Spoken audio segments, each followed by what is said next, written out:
Bu inni mataan isaatu diqqoo mucaan silaa innu kama yaalanii yoo nama qabaate badaasli tokkotti doo bilbilanii yaala jedhanii ni mana hospitaala geessanii yaalame kana mucattiin waan goote mojii gooteetuma kanarraa dabsite dhugaa jaalalli akkana hin goone homaa qaba mataan hin jiru jechuudha mataan jiraate haadha ilmoo achi darbate haadha ilmoo tan achi darbate silaa diqqoo mataan isaa fayyaa hin qabu nama fayyaa hin qabne waan fayyaa hin qabne isaa inuma gata kan akka nama du'ee tokkotti dagadha oromooni isaa shandaa isaa tun godhatinaadha ta dubbattaniif haadha firoodha waan gootan godhaadha akka nus karaa guruubii jiru waan qarqaarsa barbaachisu san nu galcha hin qarqaarre isiisa waan godhan tokko godhuufi malee amma akkuma gaafa duraatu ustaazotiin Ijiptii keessa dubbattee waan takka faayidaa isaan hin qabne miidiyaa kanarra gadi bu'i jedhanii gabbuusanii cadhisanii dhugaa isii gadhoysan jechuudha. Tarii hin deebifne tarii addaan hin baafne isii san qilleensa irratti achi hambisan jechuudha. Kanaaf Oromoon akkas godhuu hin qabdu ammas farfaalii guyyaa lama sadii kaayatanii guyyaa lama sadiitti hafarsanii dhiisuu osoo hin taane waan tokko hojjetanii hojiidhaan mul'isuu qaban akkasitti haa hojjetanii. Amshuru jabaadha isinin jedhani tanuman dhaammadha ummu firootte naasuman dhaamsi kiyya kun qilleensarraan bararee bakka ati jirtutti si haa ga'u jabaadhu yoomillee diinaa jettee mataa gadi qabini diinaa garaa gobii bullitti intala sikkoo maddoo oromtitti ta'oo jedhani akkas mucaa isii waliin rabbi umrii haa dheeressu waa'ee mucaa moo hirrumaa cadhisaadha isii rabbiin fayyaa haa kennuufi mucaan abbaa qaba inni waamamu sun abbaa qaba jechuudha.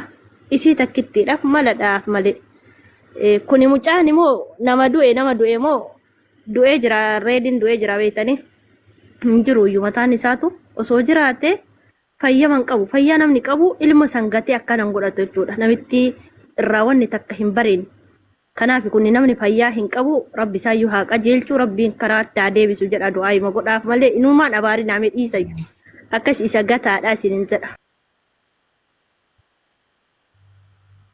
Hayyee Galatoomaatillee gadi bu'u. galatoomii araarama kadhachuufis araarama kadhannaaf rabbi isaa araaramuu gaafannaa yendoomi akkasii finfinneen reef seentee na fakkaataan dubbanne mee finfinnee itti qaxxalime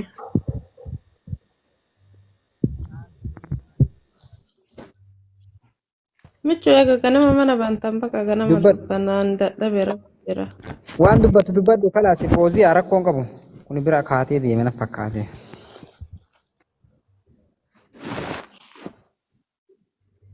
Kalaas bakka ganama liddachaana walaa rafaa jiran. dhaabuu baqa. Foozii dubbadhu yoo waan dubbattu qaba. Fooziilleen ganama kalaasi waan jiru sirrifa. Mee amma goorilli moo gorilla ka jedhu san gurbaa biyya san jira. Ani maali jedheetiin kijibu san jechuudha. Saayiboo jala teettee koomentiin kijibini ol seeniiti waan jiru mee amma Micho ati kun laafatu kiyyeen beektaa nu dubbisi bakka rakkoon qabudha. Hin qarqaarraa waan jiru ni bira dhaabbanna. Kamataa si cabsu ofumaa caba malee si hin cabsu. Lammata ammoo dhageetta jechuun haati faatee akka dhaabatteettu afaa jirti. Homaa siin gootu si nama inni tokko qabdu. Ati faate asii fakkaattu figura. Eenyu ol tartisi walaa laazim. Ilma qabdii akka feete jiraate bobode heerumtullee heerumuu baatullee homaa irraan kaa'attu jechuudha isin. Kadhaabatee afa kadhaabatee taafu gongatu. Ganna torba moo 8 miliilikiyyuu ofirraa dhoorga. Dhaloota ammaa kanatti haati firoo seenaa haadha arseesan fuutee laale akka nu kennite laale. Numaa dhiiraa kanattu akkana nu kennite. Jara Oromoo warri gurra qabdan na dhageeffadha. Guurii gurraa guuradha dhageeffadha. Yoo reediin feestaalii boora qabatee jimmaan keessa hin deemin addinaan namaa miti. Hin argitan. Achuma wallaahi billaahi achuma suuraa kaasanii nu ergan. Hin argitan Oromoo. Yoo haati reedii yeroo gabaabaa keessatti Ameerikaan baatee namittiin goojjameen tun gurbicha kana kasaarsite jimma ittiin galtee mucaan jimmaan keessa feestaalii boora bichaa qabatee ganama galgala hin deemini. Adinaan hin taa'u Dubaay. Wallahi dhugaa. Qasa billaa dhugaa jettee beektaa. Dhugaa keeti wallahi. Maal taatu obboleessoo? Laa wallahi. Dhugaa keeti. Mucaa feestaala namicha harka argite obboleessoo feestaala qabatee zooraan magaalaa keessa. kanuma carraan isaa kanu atire Sirri beekta. ati firoo Ila namicha tokko jira.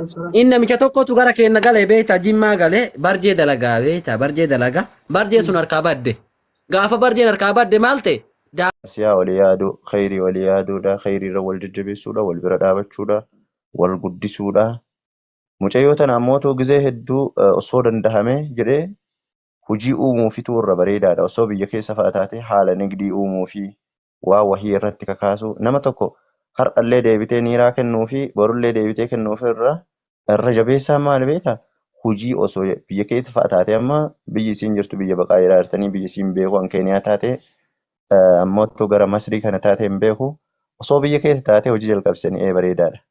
Ammoo amma akka achi hin jirretti haga danda'ameen yoo hojiin haalli hojii ittiin jalqabsiisuu dandahan jiraate hojii jalqabsiisuu maallaquma uummata irraa walitti sabasaban kanaan hojii jalqabsiisuudha. Haga jijjiiramni dhufutti jechaadha. Uummanni naannawa kibbaa kun ijoollee teennita Oromoo kana akkatti caale baay'inaan garam dhufan waan si ajaa'iburra naannoo biraan dhaqan godinoota Oromiyaa kana Baalee fi Hararii kana bakka hedduu dhufanii dalagatan jechuudha. Maallaqa walii kennuu caalaa wanni uummanni sun walii godhu hojii wal qabsiisan waan si ajaa'ibu abdii. An biyya keessa jiraa yeroo baay'ee arga. Harariin magaalaa Awwadaayii fi Baalee roobee tana dabuubimaaf kara keessa baatee deemtuun hin qabdu waan si ajaa'iburra. Wal dalaysiisan laafaan isaanii yoo har'a dhufe nama biyya teennatti waa qaba jedhan waggatti qaata bira kutee jechaadha. Nama magaalaa teenna tana keessa taa'ee konkolaataa mana jireenya gaafa jalqabaa kaaslii magaalaa keessatti harka irra deemee ni gurguree amma konkolaataa manaatuu qabu jira jecha jireenya bira taree jechuudha. Teenna karaa Baharaatiin tuun karaa Jibuutiitiin tuun karaa Basaasootiin tuun asii karaa Liibiyaatiin Saharaa keessatti ijoollee baay'ee dhiigni dhangala'ee jecha. Ijoollee baay'eetu biyyee tahee jecha ta biyyaaf yaannu jechuudha. Ta biyyaaf qabnu jechuudha. Dargaggoon oomisha humna biyyaa taati jennee yaannu hedduutu oomishni jajjabaan nu jala qisaas tahee jecha.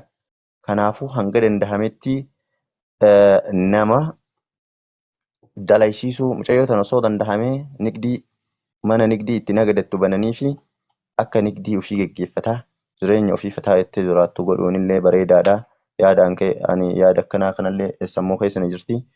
Inshaallah yoo namni jajjabni jiraate osseensaatii du'aayi nu haa godhanii inshaallah yookiin du'aayi goone nu marti yoo hojii qabnaa illee biyya keessa biraa si beekaa bara abdiyaan si beekaa asirratti miidiyaa kanarratti si beekaa. Ayyeeshi namni mul'uunu miidiyaa kanarratti akka qaamaanillee waliin beekne obboleessaaf obboleetti walii ta'a. Anillee yaada'ii arsoomni orsooma ayyeeshiitti arsoomni orsooma. Wallahi ani wanta guddaallee wanta biraa dubbachuu osoo hin taane mufiraa olle wallahi maashaallah an dhugaa rabbii baay'ee si dinqisiifadha. Jaalatamtuuf kabajamtuu ta'e ammas nuuf jira umurii dheertuu si kawwa. Ilma keellee rabbiin si haa guddisuu ilmi kee ilma kennaa si jaayaatiif yaa dhugaa kabajaa qabda maashaallah. Adaba qabeetti ammas jiraadhu sin jedha. Annaa wallahi Polos naan deebisne silaa keessaan dubbisuu barbaade dhimma guruupii minaamin kanallee yeroo baay'ee asirratti dhumaa gadoofu jirra. Yoo danda'ame naa deebisisin jedha waan guddaa dubbachuu caalaa wallaahi kabajni kee jaalalli uummanni siif qabu dhugaa baay'ee takkaan si dinqisiifadhu maashaallah sin jaalatti biyya. Jiraadhu amma sati haadha karraatee haadha finnaatee haadha ilmaatii hooma takkan taatuu sin jaa inshaallah rabbiin si bira haa jiraatu habiibati. Wallaahi kabajamtu jaalatamtu. Rabbii baay'ee si dinqisiifadhu maashaallah. Ayyee arsoomni orsooma bakka dubbiillee beektan yoo irrallee deddeebi'an wannadha. Ommuu firoo ati nama fooloo si gaafate fooloo deebisi dubbiin gabaabsina. Namni gurupiin aseesisaa tan ammoo sabboona dubbisa. Sanyii jawwee ta'ettu tunfaa warra yala wanna gurupii gaafataa artan sabboonaa fa'aa dubbisa. Akkasii ommuu firoolleen fooloo isin haa deebiftu mucaarra dubbachuu hin danda'u jette. Akkasii ommuu firoon hangafee yaadaa muraada keessan ijoolleen teenya ta shamaraa ta dhiiraa ta biyya namaa keessatti rakkataa artan rabbii yaadaa muraada keessan isinii haa guutu. Rabbii waan isin iyyattanii biyyaa baatan yaadaa muraada keessan guuttattanii rabbiin nama biyyatti galu isinii haa godhu. Rabbiin rakkoo biyya namaa keessatti isinitti hin fidin rakkoon dugda gala isinirraa haa taatu. Yaadaa muraada keessan guuttatanii nagayaan gara biyya abbaa keessanii akka galtan rabbiin isinii haa guutu inshaallah. Haati ilmaa hin kufti hin jilbiifatti malee hin kuftu jette Oromoon. Haadha firootiin hangafee rabbii yaada muraada keessan isinii haa guutu. Warri mana madaamii keessatti rakkataa jirtan ijoolleen teenya dhiiraa ta'u hojii dhabdanii rakkataa jirtan rabbiin hojii isinitti haa baasu. Rabbiin akkasumas ammallee keessummaa guddaa ji'a ulfaataa dhufaaru kana rabbiin nagahaan nama hundaa nama achi ga'ee nama soomu rabbiin nu haa godhu. Inshaallah jajjabaadhaa keeyrii wal yaadaa bakkuma jirtanitti. Miidiyaan kun ammoo akka nama gandata akka jiruutitti kunoo akkanatti kaabaa kibbaa walitti fidee namni akkanatti waliin jiraata. Kanaaf ilma namaa namni kama daalamuun tokko namaa yaaduudha. Kanaaf wal yaadaa waan jiru irratti wal qarqaaraa wal